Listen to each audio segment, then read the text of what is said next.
Welcome to Charlestown in the year 1700. I want you to take a deep breath. Can you smell it? It's not the scent of jasmine and expensive sea salt you might find in modern-day Charleston.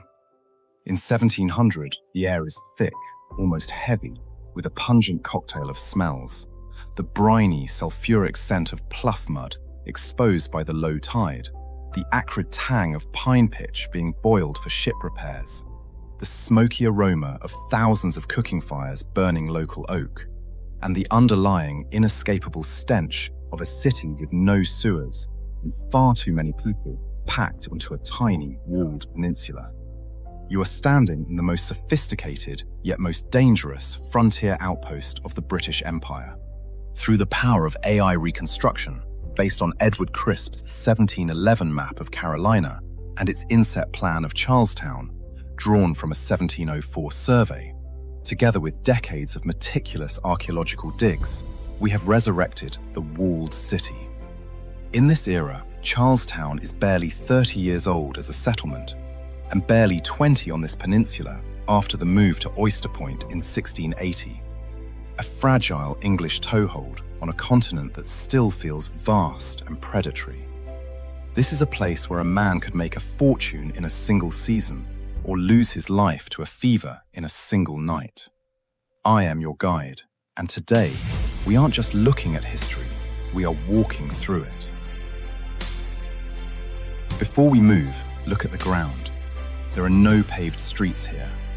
Beneath your feet is a mixture of packed sand, crushed oyster shells, and deep rutted mud. To our left and right, the geography of 1700 is starkly different from today. Charlestown is a compact, fortified rectangle clinging to the banks of the Cooper River. It is a walled city, the only English city in North America to be entirely fortified, constrained by walls and earthworks of timber, brick, and packed earth. These defenses aren't for show. They are a response to a constant state of paranoia. To the south lies Spanish Florida. To the west, the French, and all around us, indigenous nations who are increasingly wary of English expansion. Our route today will take us from the bustling maritime chaos of the Cooper River Wars, through the aristocratic heart of Broad Street, into the cramped quarter where French-speaking refugees have settled, and finally to the perilous Western Gate, where the city ends and the great wilderness begins. Our tour begins here at the water's edge along the Cooper River in 1700.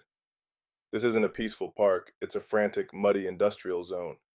The grand model, a city of paranoia, walls, cannons, and defenses. The city's original surveyed plan envisioned a grand promenade here, but commerce has overtaken aesthetics. Look at the forest of masts swaying against the humid sky. You'll see brigantines, sloops, and massive merchant ships that have survived the Atlantic crossing. The noise is deafening. The rhythmic thack-thwack of shipwrights' mallets, the screech of iron pulleys, and the shouting of sailors in a dozen different dialects. Notice the specific goods being hauled onto the piers. You see stacks of deer skins, thousands of them still smelling of the forest. This is the city's first great export, a trade that stretches hundreds of miles into the interior. You see barrels of naval stalls, tar, pitch, and turpentine extracted from the endless pine forests. But most importantly, look at the bags of rice, what later generations will celebrate as Carolina gold. In 1700, rice is already becoming a major crop, poised to transform the colony into a global powerhouse in the decades ahead. However, this wealth has a dark, visible shadow. At these very docks, you see groups of weary, terrified men and women being led off ships in shackles. They are from West Africa and the Caribbean, brought here to clear the swamps and cultivate the rice that will make their masters the richest men in the world. This is the brutal engine of Charlestown, a city built on the intersection of global trade and the Cooper River wharves. Chaos of the frontier human bondage. In the centuries to come, these wooden piers will be buried under feet of infill to create the stone battery we know today, erasing the physical mud, but not the historical memory of this site. We leave the docks and walk south toward the Granville Bastion, the massive fortification guarding the city's southeastern corner. Look up at the walls here. Brickwork and heavy timber reinforce the defensive line, built to endure the salt air and the threat of war. The air here smells of salt and gunpowder. Soldiers of the Colonial militia pacing the ramparts, squinting through the haze for the sight of a Spanish sail on the horizon. In 1700, the fear of invasion is a daily reality. Within a few years, in September 1706, a combined French and Spanish force will attempt to strike Charlestown from the sea. Behind these walls, the city feels like a pressure cooker because the fortifications prevent the city from sprawling. Every square inch of land inside is precious. This physical constraint is what forced Charlestown to grow up rather than out, leading to the unique architecture we see emerging around us. As we stand here, a group of weary militiamen are the dark engine, Carolina gold, and the slave trade sharpening their pikes and tending the iron of the great kalins in the point shadows, oblivious to the fact that many of these defenses will be dismantled in the years after the American Revolution as the city pushes outward. We turn north and walk along the bay, modern-day East Bay Street. This is the city's front porch, the commercial face it presents to the world. The architecture here is a fascinating experiment in survival.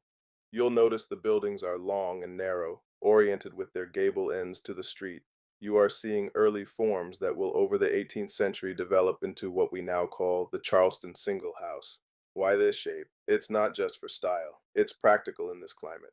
By building one room wide, residents can open windows on both sides to catch the afternoon sea breeze, often the only thing making the humidity bearable. The street is a chaotic mix of social classes, a wealthy planter in a silk waistcoat, sweat soaking through his linen shirt, steps gingerly over a pile of horse manure.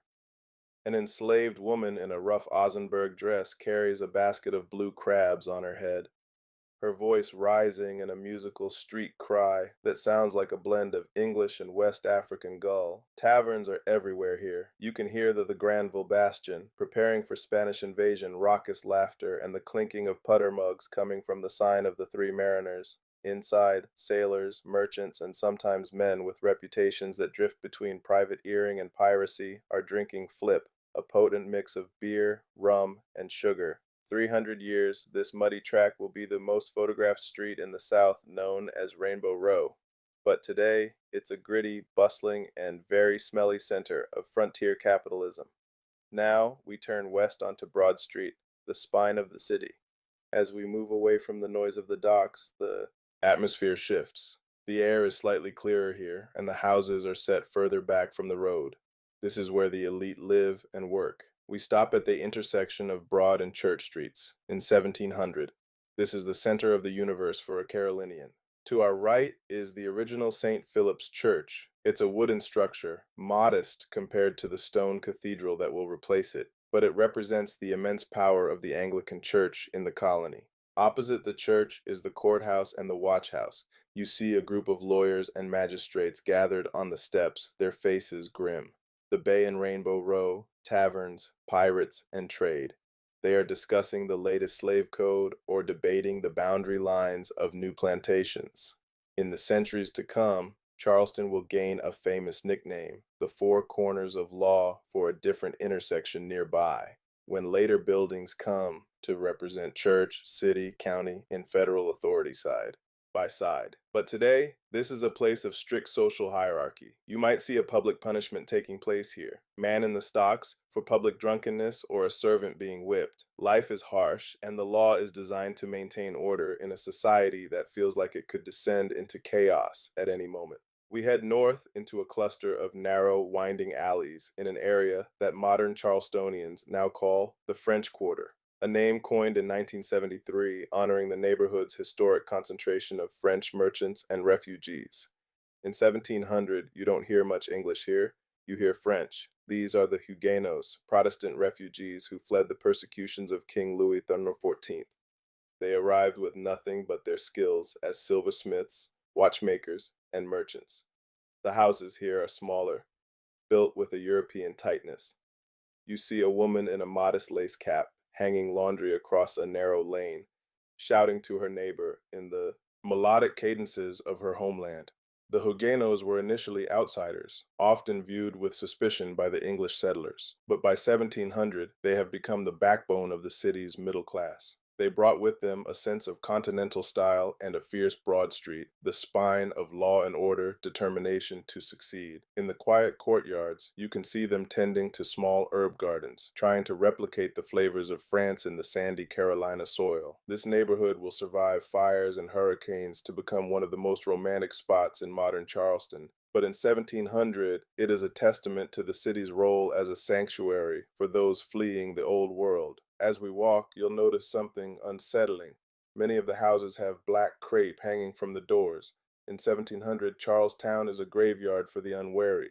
The standing water in the hollows of the city is a breeding ground for mosquitoes, though no one here knows that yet. They blame the miasma, the bad air rising from the swamps. They call yellow fever yellow jack, and it stalks the streets every summer. You see a doctor, his face pale with exhaustion, carrying a bag of leeches and mercury. He's heading toward a house where the residents are shivering with the egg malaria. The lack of sanitation means that the same water used for drinking is often contaminated by the nearby privies. It is a terrifying paradox. The city is getting richer by the day, but the French Quarter, Huguenot refugees, and survival its people are dying by the hundreds.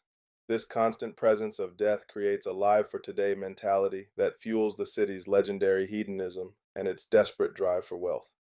In the future, modern medicine and civil engineering will drain the swamps and curb the fevers. But the specter of disease is an essential part of the 1700 experience. Our tour reaches its climax at the Western Gate, near what is now the intersection of Broad and Meeting Streets. Here, the city wall is at its most imposing. A deep moat filled with stagnant, brackish water separates the town from the broad path, the only road leading inland. As you look through the gate, the perspective is dizzying. The civilization of Charlestown ends abruptly. Beyond the drawbridge, the broad path, modern-day King Street, disappears into a cathedral of ancient live oaks draped in ghostly Spanish moss.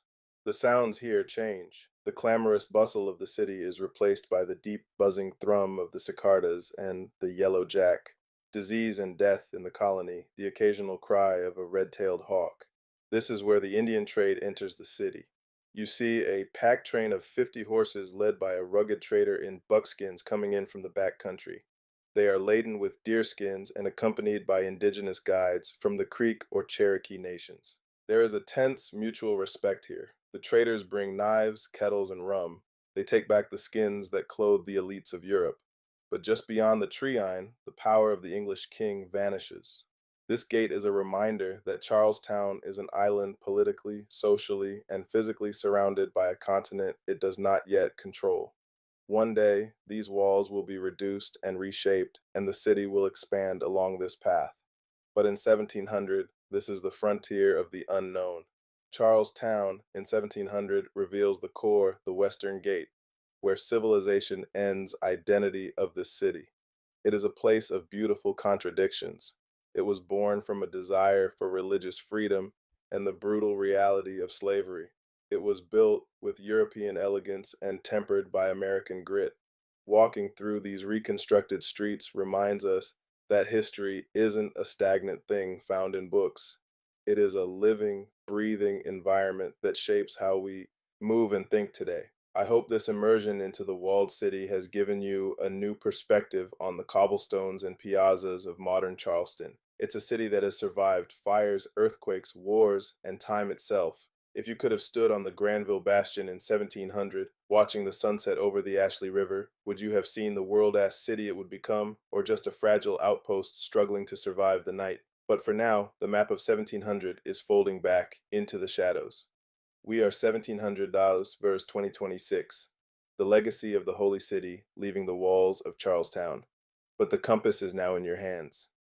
Do you want to follow the trail south to the lost Spanish missions, where an entire shadow empire was erased by the sands and vines? Or is there another coordinate in time you wish to unlock? Drop a timestamp in the comments with the city and year you want to see resurrected.